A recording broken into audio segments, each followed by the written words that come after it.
Messieurs les chefs d'État de Tunisie, Libye, Niger, Mali, Mauritanie et Maroc, par lettre au secrétaire général de l'Organisation des Nations Unies, par courtoisie diplomatique,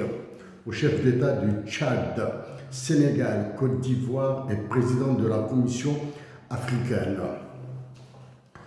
Dans les mots du thaumaturge algérien, Lounès Matoub, assassiné en 1996, c'est avec un cœur lourd que nous nous adressons à vous et nous vous saluons. Nous avons exprimé notre souhait de participer à l'élection présidentielle de septembre 2024 en Algérie. Au moyen de ce message, nous voulons vous parler de nos espérances pour toutes nos nations si nous sommes élus. Nos objectifs principaux pour la nation algérienne sont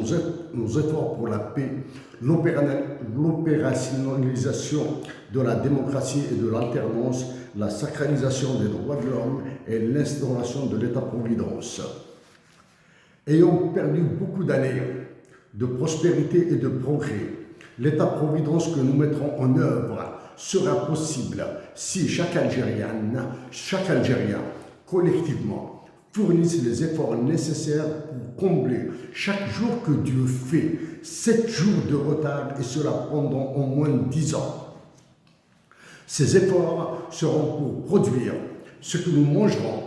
former les médecins, infirmiers, ingénieurs, enseignants, techniciens, administrateurs, soldats, officiers et tous les autres corps de métier qui, avec patriotisme, générosité et réduction de la corruption et de la rapine,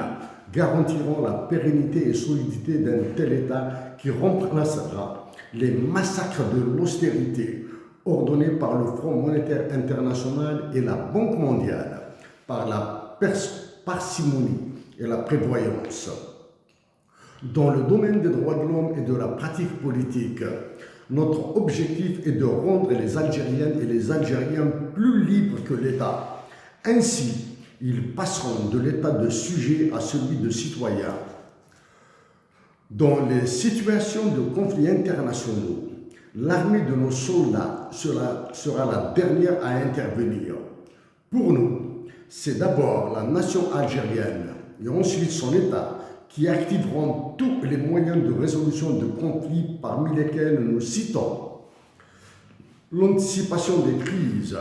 discussion, dialogue et négociation, acceptation des intercessions, médiation et arbitrage régionaux et internationaux, sollicitation des organes de règlement de conflits, des organisations internationales interétatiques et la lecture du droit par la Cour internationale de justice. Étant un don de Dieu, la valeur de la vie de chaque Algérien est chère par nature et est financièrement coûteuse par les assurances qu'elle exige. L'intervention de notre armée dans les pays voisins sera si sévèrement codifiée dans ces textes régaliens qu'il lui sera quasiment impossible d'user des moyens de défense militaire que pour la protection de la patrie. Dans les situations de catastrophes naturelles, l'État algérien et sa nation qui inclut son armée interviendront avec les garanties nécessaires pour l'exécution de leur part de solidarité telle qu'ordonnée par Dieu, l'omnipotent, le miséricordieux, et le devoir moral de tout humain de prêter assistance aux souffrants. Pour notre part, pour toute l'Afrique du Nord, nous nous engageons à débrancher de la connerie politique internationale et des problèmes interétatiques artificiels la nation algérienne. Ainsi, nous lui permettrons de vivre dans le bonheur ses relations de sang et de fraternité avec les leurs dans vos pays. Donc, pour la circulation des personnes et uniquement des personnes dans une première phase, nous lèverons toute restriction à tout porteur d'une preuve de lien de sang et à toute personne bien intentionnée, comme les sportifs, artistes, intellectuels et universitaires souhaitant séjourner en Algérie. Il sera tout à fait naturel pour l'État algérien Il est votre de produire un consensus sur plus qu'une lutte, une guerre contre la traite humaine, le trafic d'armes, stupéfiants et drogues, laquelle devra être assise sur des accords juridiques et judiciaires communs. Dans les luttes politiques séparées aux communes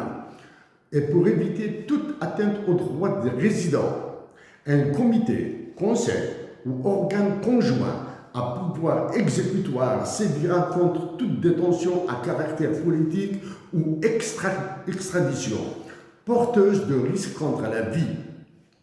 La liberté de constitution d'avocats nord-africains ou de tout autre pays pour la défense de tous les accusés seront des garanties